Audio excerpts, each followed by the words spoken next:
The morning mist hung low over Windsor Castle as King Charles III stood at his private study window, watching the early shift of guards take their positions. At 75, the weight of the crown had begun to feel heavier with each passing day. His hands, once steady and sure, now trembled slightly as he reached for his morning tea.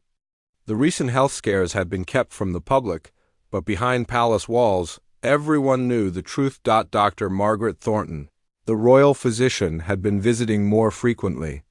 Her concerned expressions and hushed conversations with palace staff painted a picture that Charles could no longer ignore.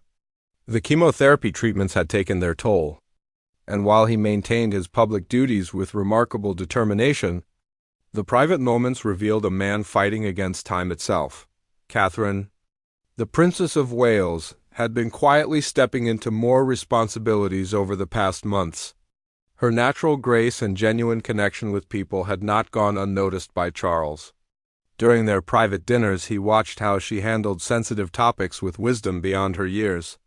She possessed something that couldn't be taught in royal protocol: classes, an instinctive understanding of what the people needed from their monarchy. The idea first came to Charles during a particularly difficult week in November. William had been managing his own royal duties while supporting his wife through her recent health challenges. The young couple had shown remarkable strength, but Charles could see the strain in their eyes. The traditional path of succession felt suddenly inadequate for the challenges facing the modern monarchy. Palace advisors had been meeting in secret sessions, discussing contingency plans that had never been seriously considered before. Sir Clive Alderton, Charles's private secretary, presented historical precedents that seemed almost impossible to imagine in contemporary times. The concept of a crown regent hadn't been seriously discussed since the early 20th century, but extraordinary circumstances called for extraordinary measures. Catherine herself remained unaware of these discussions. She continued her charitable work, her public engagements, and her role as a mother with the same dedication she had always shown. Her recent appearances at children's hospitals and community centers had generated unprecedented positive coverage. The public's affection for her had grown stronger during her own health journey. As people saw her vulnerability and resilience, the international landscape also played a role in Charles's thinking. Global tensions required a monarchy that could adapt quickly, represent Britain with unwavering strength, and maintain stability during uncertain times. Catherine had already proven her diplomatic skills during state visits and international engagements. Foreign dignitaries consistently praised her ability to bridge cultural differences with genuine warmth. One evening, as Charles reviewed state papers in his private apartment, he made a decision that would change the course of British royal history. The upcoming global Jubilee, planned to celebrate his reign and the Commonwealth's unity, would become something entirely different. Instead of a celebration of the past, it would mark the beginning of a new chapter for the monarchy. He called for his most trusted advisors to prepare for discussions that would require absolute discretion. The constitutional implications were staggering, but Charles believed the monarchy's survival depended on bold action rather than traditional thinking. The conversation with Catherine would be the most difficult he had ever faced, but he knew it was necessary. Meanwhile, Catherine continued her daily routine, unaware that her life was about to change in ways she had never imagined. She attended a charity breakfast that morning, visited a local school in the afternoon, and returned home to help her children with their homework. The normalcy of these moments would soon become precious memories of a simpler time. The palace staff began to notice subtle changes in the king's behavior. He spent longer hours in meetings with constitutional experts, and his personal secretary's calendar became increasingly secretive. Security briefings took on a new urgency, and even the most senior household members found themselves excluded from certain discussions. As Charles prepared for sleep that night, he knew that tomorrow would begin a process that could not be undone. The weight of history pressed down upon him, but so did the certainty that he was making the right choice for his people, his family, and the future of the British crown. The monarchy had survived for over 1,000 years through adaptation and courage, and this moment would test both qualities like never before. The following Tuesday morning brought an unexpected summons that would change everything. Catherine received a formal request to meet with King Charles in his private study at Buckingham Palace, scheduled for that very afternoon. The message, delivered by hand through official channels, carried an unusual weight that made her stomach flutter with nervous anticipation. She had been reviewing plans for her upcoming visit to a children's cancer ward when the envelope arrived. The royal seal seemed more significant than usual, and the formal language suggested this wasn't about routine royal business. Catherine set aside her other commitments and instructed her lady-in-waiting to reschedule the afternoon's appointments without explanation. The drive to Buckingham Palace felt longer than usual. Catherine found herself rehearsing possible reasons for the meeting. Perhaps Charles wanted to discuss the upcoming state dinner, or maybe he had concerns about William's increased travel schedule. She couldn't shake the feeling that this conversation would be unlike any they had shared before. Charles had spent the morning in preparation, consulting with constitutional lawyers and reviewing precedents that few people even knew existed. The legal framework for what he was proposing required careful navigation through centuries of tradition and modern parliamentary requirements. Sir Clive had prepared extensive briefing documents, but Charles knew that the most important aspect of this decision couldn't be found in any legal text. When Catherine arrived at the palace, she noticed an unusual level of activity. Senior staff members moved through the corridors with purposeful urgency, and security seemed heightened beyond normal protocols. She was escorted directly to the king's private study, bypassing the usual waiting areas where other visitors might observe her presence. Charles stood when she entered, his formal demeanor immediately signaling the gravity of the occasion. He had chosen to wear his military uniform rather than civilian clothes, a subtle indication that this meeting involved matters of state rather than family business. The afternoon light filtered through the tall windows, casting long shadows across the room, filled with centuries of royal history. The conversation began with pleasantries about her recent health and the children's activities, but Catherine could sense the underlying tension. Charles's usual warmth seemed constrained by the weight of what he needed to communicate. When he finally broached the subject of her future role within the monarchy, Catherine initially thought he was discussing expanded duties as Princess of Wales. The reality proved far more startling. As Charles explained his health situation with painful honesty, Catherine felt the ground shift beneath her feet.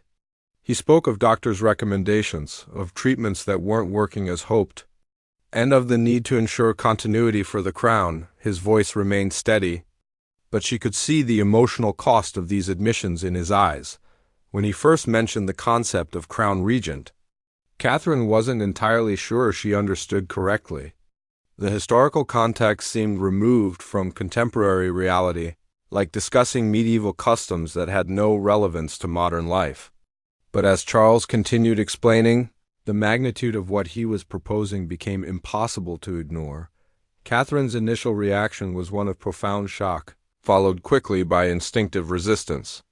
She spoke of William's rightful position in the line of succession, of her own perceived inadequacy for such unprecedented responsibility, and of the constitutional chaos that such a decision might create. Her voice remained respectful but carried the unmistakable tone of someone grappling with an impossible situation. Charles had anticipated these objections and responded with arguments he had been refining for weeks. He spoke of the monarchy's need to evolve, of Catherine's demonstrated capabilities, and of the public's trust in her judgment. More importantly, he emphasized that this wouldn't be a permanent arrangement, but rather a regency that could adapt to changing circumstances over time. The discussion continued for nearly 3 hours, touching on everything from constitutional law to family dynamics. Catherine asked pointed questions about William's feelings, about the children's future, and about the practical implications of accepting such responsibility. Charles answered each concern with the thoroughness of someone who had already considered every possible angle. As the afternoon wore on, Catherine began to understand that this wasn't really a request she could decline. The king's deteriorating health made some form of transition inevitable, and the alternatives carried far greater risks for the monarchy's stability. The weight of duty, so central to her understanding of royal service, began to reshape her perspective on what was being asked of her. When the meeting finally concluded, Catherine had agreed to consider the proposal seriously, but hadn't committed to accepting it. Charles respected her need for time to process the magnitude of the decision, but both understood that events were moving quickly enough that delay carried its own consequences. The drive home provided Catherine with her first moments of privacy since the meeting began. As London passed outside her window, she realized that her life had already changed irrevocably, regardless of what decision she ultimately made. The knowledge of what lay ahead would color every interaction, every public appearance, and every private moment with her family. That evening, Catherine faced the challenge of continuing her normal routine, while carrying the weight of information that could reshape British constitutional history. She helped her children with homework, listened to their stories about school, and maintained the loving, present demeanor they depended upon, all while knowing that everything they took for granted might soon change dramatically. The conversation with William that evening proved to be one of the most difficult of Catherine's marriage.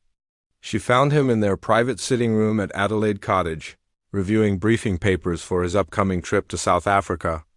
The domestic tranquility of the scene made what she needed to share feel even more surreal and overwhelming. William's initial reaction mirrored her own shock from earlier that day. He set down his papers and stared at her with disbelief, asking her to repeat what his father had proposed. When the reality sank in, his response surprised Catherine with its complexity.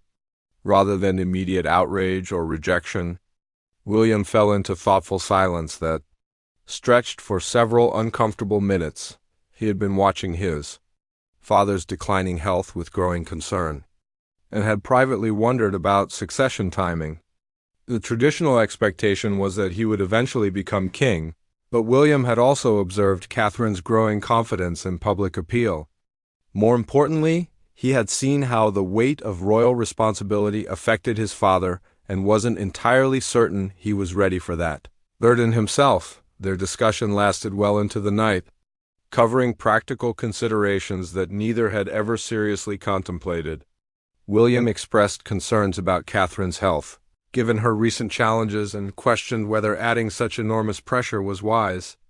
Catherine, in turn, worried about the impact on their children and the precedent they would be setting for future generations.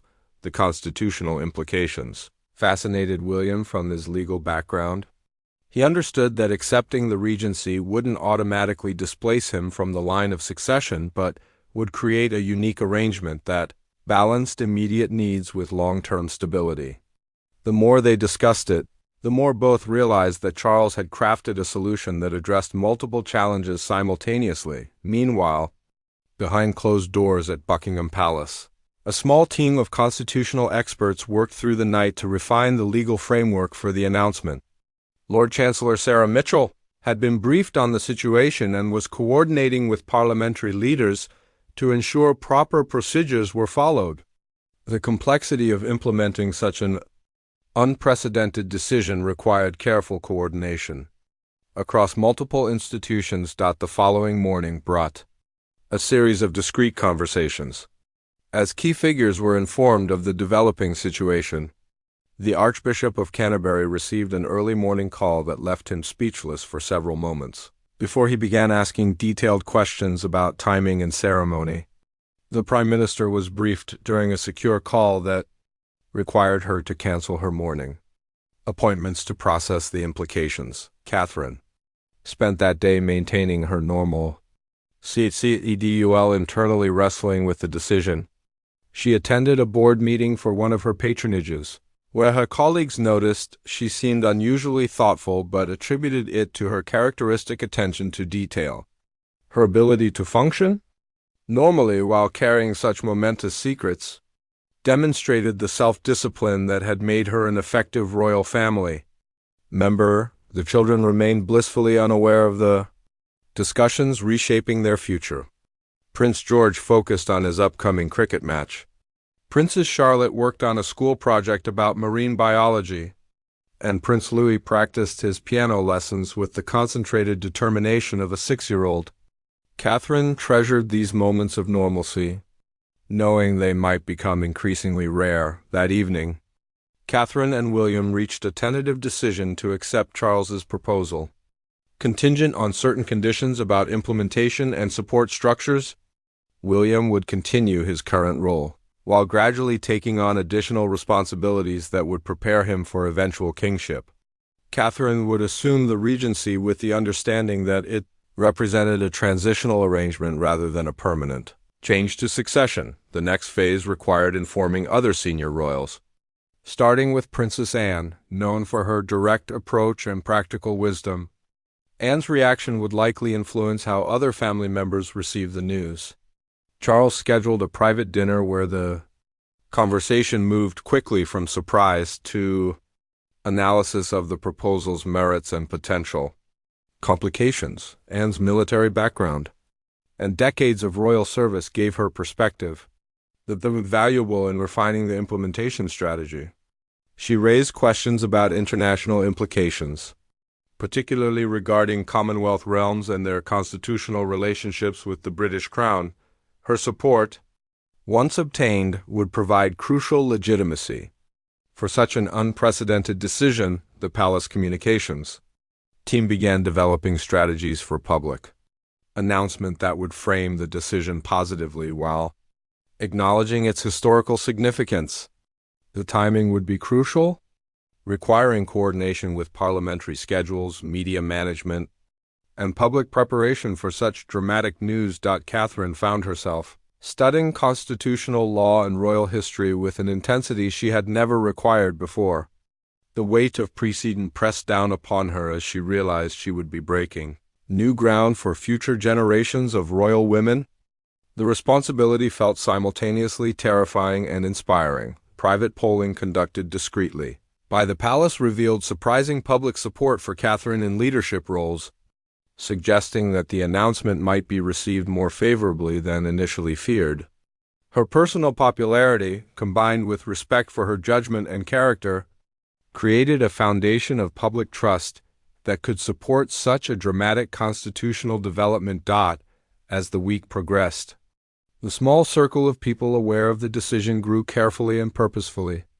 Each new conversation brought additional considerations and refinements to the plan, but also strengthened the collective confidence that this unprecedented step was both necessary and appropriate for the circumstances facing the monarchy. The final decision crystallized during a private family meeting where Catherine formally accepted the role of crown regent. With William's full support and Charles's profound gratitude, the announcement would reshape British constitutional history. But all three believed it represented the best path forward for ensuring the monarchy's continued relevance and stability. The global Jubilee had been planned for months as a celebration of King Charles's reign and the Commonwealth's unity, but now it would serve a far different purpose. Palace event coordinators worked frantically to modify arrangements that would accommodate one of the most significant constitutional announcements in British history.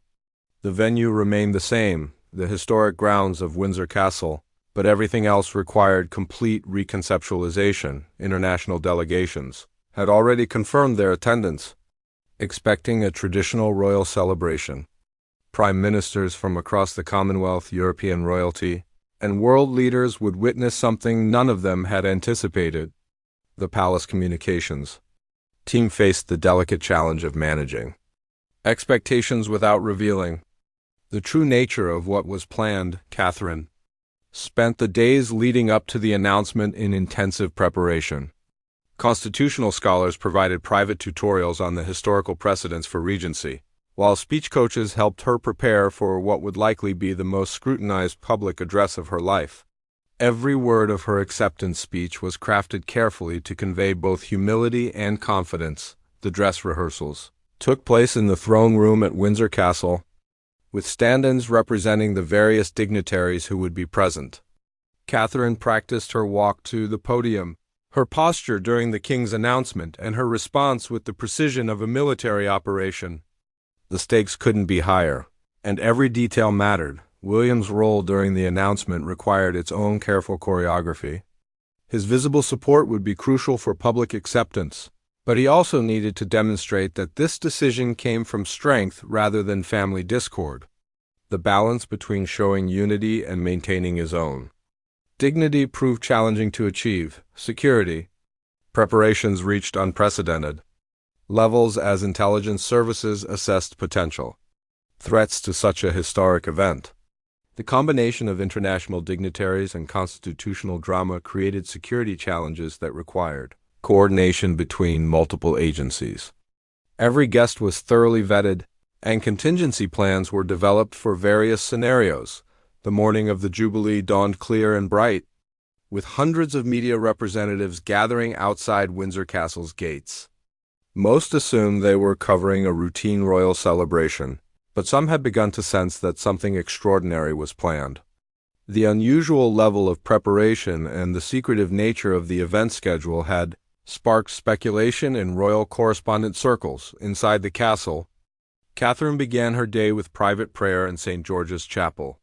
The weight of history surrounded her in the ancient stone walls where generations of royals had faced their own moments of destiny. She prayed for wisdom, courage, and the strength to serve her people with honor.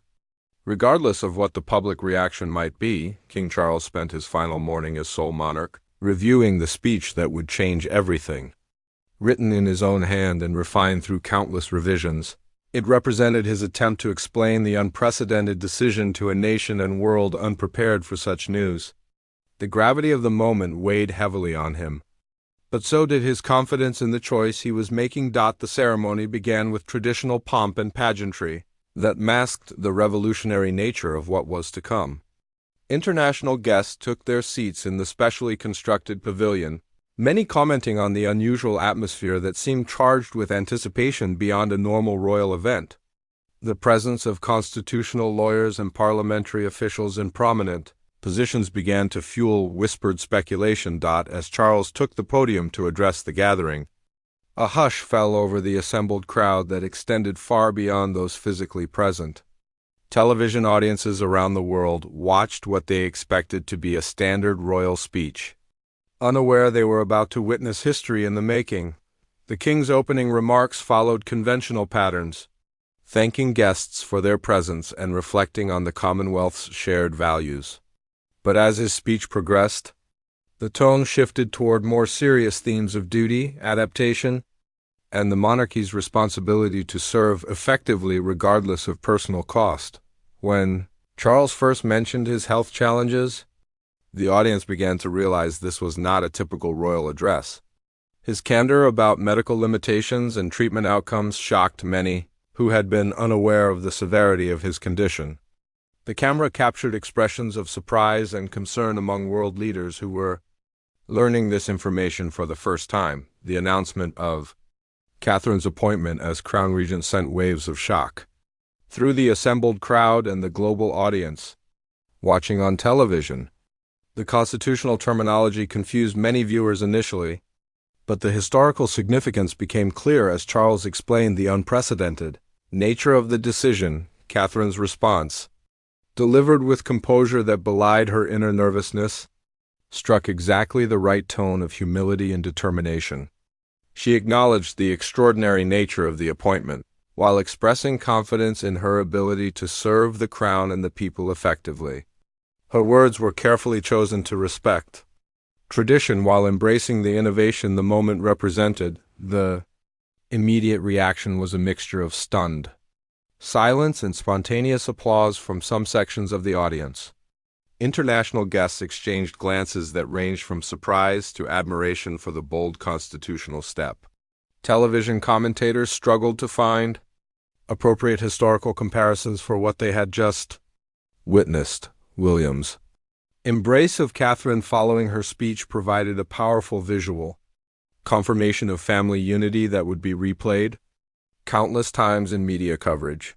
His genuine pride and support were evident to everyone present, helping to frame the announcement as a family decision made in the monarchy's best interests rather than a constitutional crisis. As the ceremony concluded with the playing of the national anthem, Catherine realized that her life as Crown Regent had officially begun. The woman who had entered Windsor Castle that morning as Princess of Wales now carried responsibilities that no British royal woman had held in modern history. The weight of the crown had settled upon her shoulders, and there would be no turning back from the path that lay ahead. The immediate aftermath of the announcement unleashed a media storm unlike anything the royal family had experienced in decades. Within minutes of Catherine's acceptance speech, social media platforms exploded with commentary ranging from enthusiastic support to confused questions about constitutional precedent. News outlets scrambled to find constitutional experts who could explain the historical significance of what had just occurred. International reaction proved surprisingly positive, with many world leaders praising the innovative approach to constitutional transition. The President of France issued a statement within hours, commending King Charles's wisdom in ensuring continuity while acknowledging Catherine's proven capabilities as a leader. Similar endorsements came from across Europe and the Commonwealth, suggesting that the announcement had been received more favorably than palace advisors had dared hope. British public opinion, however, proved more divided. Traditional monarchists struggled with the departure from established succession principles, while younger demographics expressed enthusiasm for Catherine's modern approach to royal duty. Polling conducted in the days following the announcement showed a narrow majority supporting the decision, with approval ratings highest among women and younger adults. Catherine's first week as Crown Regent required her to navigate unprecedented constitutional territory while maintaining the royal family's regular obligations. Her initial meetings with the Prime Minister and senior civil servants focused on establishing working relationships that acknowledged her new role while respecting existing governmental structures. These conversations proved crucial for ensuring smooth constitutional function during the transition period. The children's adjustment to their mother's new role presented unique challenges that no royal protocol manual had ever addressed. Prince George, at 10 years old, began to understand that his mother now held responsibilities traditionally associated with kings and queens. Princess Charlotte showed remarkable adaptability, proudly telling her classmates that her mummy was now helping to run the country alongside Grandpa King, Prince Louis. At 6, remained largely oblivious to the constitutional implications but noticed the increased security and media attention surrounding their family. Catherine and William worked carefully to maintain normal routines for the children while gradually helping them understand how their lives had changed. The first major test of Catherine's new authority came when Parliament required royal assent for emergency legislation addressing economic challenges. The centuries-old constitutional process of giving royal approval to laws had never been performed by a crown regent in modern times, creating procedural questions that required consultation with constitutional scholars and parliamentary officials. Catherine approached this responsibility with characteristic thoroughness, reviewing the legislation in detail and consulting with legal experts to understand its implications. Her decision to grant assent, delivered in a brief but dignified ceremony, established important precedent for how Crown Regent authority would function in practice. International diplomacy required similar navigation of uncharted territory.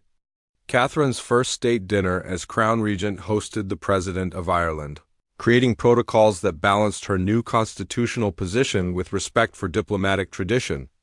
Her natural grace in managing complex social dynamics proved invaluable as foreign dignitaries adjusted to engaging with Britain's new constitutional arrangement behind the scenes.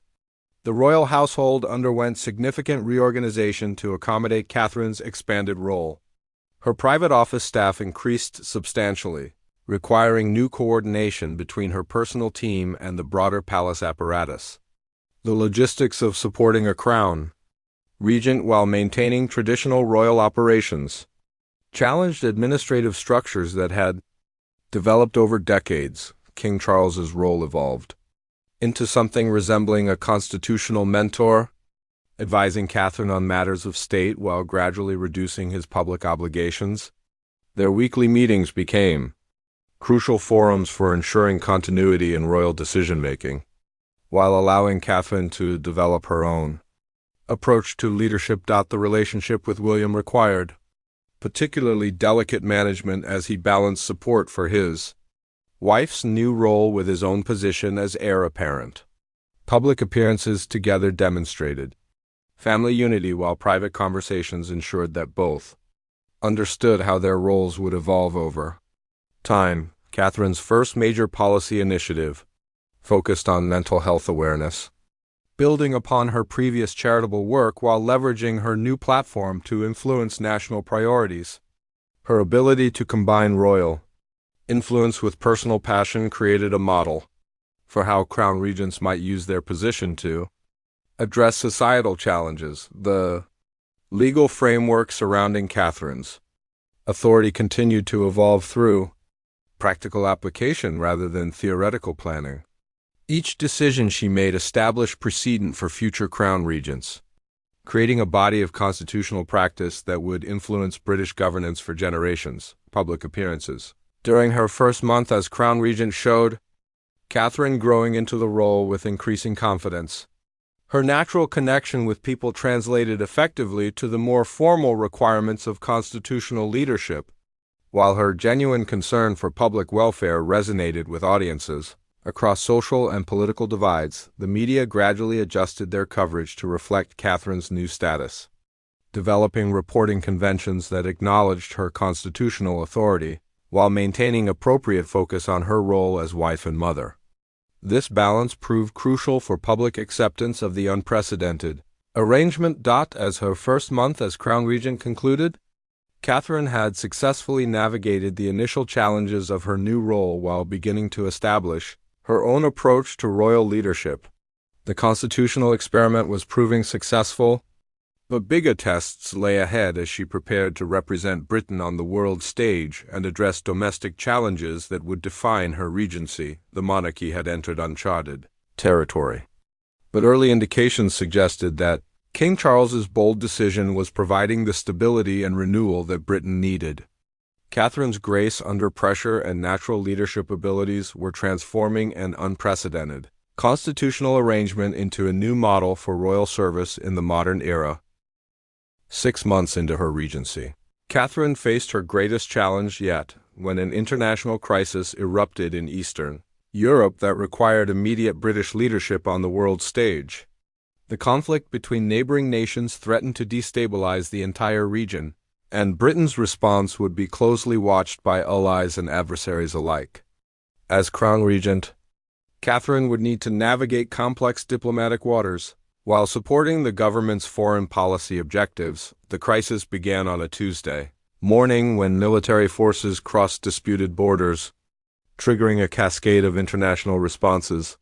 Prime Minister Richardson briefed Catherine on the developing situation during an emergency meeting at Buckingham Palace, where they discussed Britain's options and potential consequences of various responses.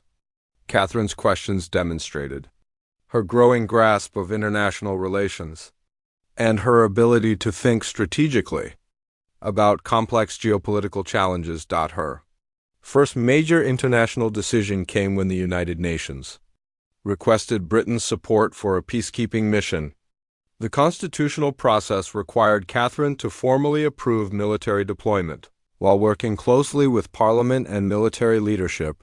Her careful deliberation and thorough consultation impressed government officials who had initially wondered how a crown regent would handle such weighty responsibilities. The announcement of Britain's participation in the peacekeeping effort required Catherine to address the nation in a televised speech that would be watched by millions.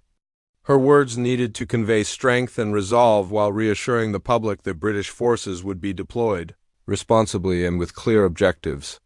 The speech-writing process involved collaboration with foreign policy experts, military advisors, and constitutional scholars who helped ensure every word carried appropriate weight. Standing before the cameras in the blue drawing room at Buckingham Palace, Catherine delivered what many considered her finest moment as crown regent. Her calm authority and clear articulation of Britain's moral obligations resonated with public opinion polls showing overwhelming support for her handling of the crisis. International media praised her maturity and diplomatic skill, with some commentators noting that she had exceeded expectations for someone thrust into such responsibility. The success of her crisis leadership marked a turning point in public perception of the Regency. Even previous skeptics began acknowledging that Catherine had grown into her role with remarkable effectiveness, bringing fresh perspective to constitutional duties while maintaining respect for tradition. Her approval ratings reached historic highs for any member of the royal family, suggesting that the constitutional experiment was achieving its intended goals. Behind the scenes, King Charles watched his daughter-in-law's development with profound satisfaction and relief. His health had continued to decline, but seeing Catherine's confident leadership reassured him that the monarchy would continue to serve Britain effectively regardless of his personal limitations. Their private meetings evolved from instruction sessions to genuine policy. Consultations between constitutional equals, William's role during this period proved crucial for maintaining family stability while supporting Catherine's public responsibilities. His pride in her achievements was evident to anyone who observed them together, and his handling of increased royal duties demonstrated his own readiness for eventual kingship. The partnership between husband and wife created a model of shared royal responsibility that strengthened both their individual effectiveness and their marriage. The children's adaptation to their mother's elevated status had proceeded more smoothly than anyone had dared hope. Prince George showed increasing understanding of constitutional responsibilities and expressed pride in his mother's achievements. Princess Charlotte became an enthusiastic advocate for her mother's work, while Prince Louis remained focused on childhood pursuits with only occasional awareness of the unique nature of their family situation. International relationships flourished under Catherine's regency as foreign leaders appreciated her authentic engagement and diplomatic skill. Her state visit to Canada became a triumph of soft diplomacy that strengthened Commonwealth bonds while showcasing Britain's continued global relevance. The warm reception she received from Canadian officials and the public demonstrated that the Regency was enhancing rather than diminishing Britain's international standing. Domestic policy initiatives under Catherine's influence began showing measurable results as her focus on mental health awareness translated into increased funding and improved services. Her ability to combine royal platform with policy advocacy created a new model for constitutional influence that respected governmental authority while leveraging royal soft power effectively. The constitutional framework surrounding the Regency continued to evolve through practical application, creating precedents that future generations would reference. Legal scholars noted that Catherine's approach balanced innovation with respect for established principles, suggesting that the Regency represented constitutional evolution rather than revolution. As Catherine's first year as Crown Regent approached its conclusion, assessments of the unprecedented arrangement proved overwhelmingly positive. Opinion polls showed sustained public support for her leadership, while constitutional experts acknowledged that the Regency had strengthened rather than weakened Britain's governmental institutions. The success story reached its symbolic culmination during Catherine's first Trooping the Colour ceremony as Crown Regent, where she took the salute of the household division with natural authority that impressed military officials and the watching public. Her children watched from the palace balcony with obvious pride, while King Charles observed from inside, knowing that his bold constitutional gamble had succeeded beyond his most optimistic expectations. Standing on the palace balcony after the ceremony, waving to crowds that stretched as far as the eye could see, Catherine reflected on the extraordinary journey that had brought her to this moment. The woman who had once doubted her readiness for such responsibility now carried the weight of the crown with grace and confidence that inspired respect across political and social divides. The Regency had become more than a constitutional expedient. It had evolved into a new model of royal service that combined traditional dignity with modern effectiveness. As Catherine looked toward the future, She saw endless opportunities to serve her people while preparing the monarchy for challenges that lay ahead. King Charles's unprecedented decision had not only solved an immediate crisis, but had positioned the British crown for continued relevance and respect in an ever-changing world.